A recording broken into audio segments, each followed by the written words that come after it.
Yeah, we played 20 minutes really well, and we're able to keep them out of the paint. But not going to beat a good team playing 20 or 25 minutes, and that's kind of what we've done against really good teams, and they're really good. They're really a gifted team. So, at this point, we're learning that, trying to learn the hard way to put 40 minutes together. All right, we'll go to Tom Noy. Tom, go ahead. Mike, does this team make it maybe too hard on itself with what it needs to do to go out and get a win like this? Meaning what? Like they just can't sustain something from one half to the second half. And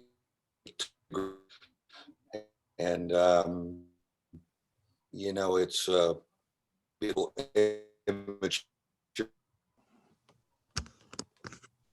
beat an ACC team, especially the teams we played, playing 25 minutes. Totally agree.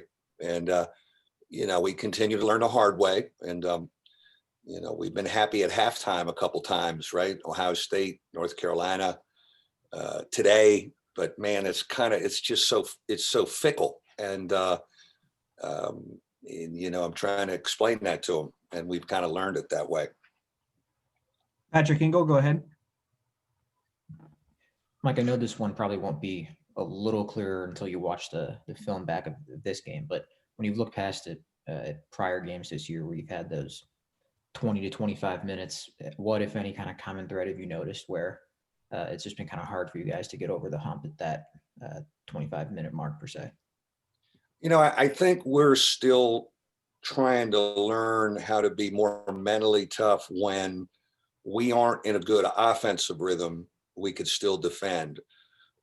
I think our attitude to defend was better in the first half because we were scoring.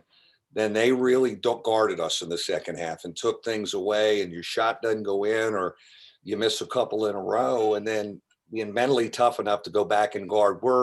We don't understand that yet. Yet I think this group, can learn it because they're really sharp and they're experiencing it. But I think that's the biggest thing right now. Just a little bit of not as mentally tough when we're not in a scoring rhythm back on the other end. We'll go back to Tom Noy. Mike, is there anything you can do about the toughness of this group? Like, you can't coach it. It's either there or it's not, right? Yeah, I think so. I think we got some kids that'll really stick their nose in there and are doing stuff, but we need some more guys, to do that. It's really been, it's no different than what I've experienced through 21 years here. The kind of kids we get at Notre Dame, we get really great kids, and they're really smart. And then for the most part, you got to try and make them a little tougher. And a lot of times they got to go have their nose rubbed through the gutter, and then they react because they're really sharp and they have high character. And I believe this group, the light bulb will go on at some point. We'll go to Hank Kurz.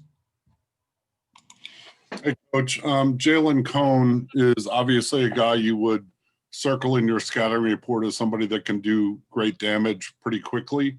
He didn't shoot it great tonight, but was pretty aggressive. Were you guys prepared for that? I don't think we knew he was microwaved, but her shot. So, we just got out a little bit out of control, but he is a great igniter of momentum. He can really get them going. And he did at different times, he jump started them. Go back to Patrick Ingle. Like, it seemed like they made a pretty good point to try to take away Nate on some of those pick and pops that had gotten him free in prior games. What did you notice there, and kind of how key is that to what you guys do on offense? And when that's taken away, how much does it kind of hamstring you a little bit? Well, I think what they did a really good job of, and maybe that'll be the book on us moving forward, is they just switched everything with athletic guys. And to Nate's credit, though, he didn't really get any threes, so he just drove guys and he got to the foul line.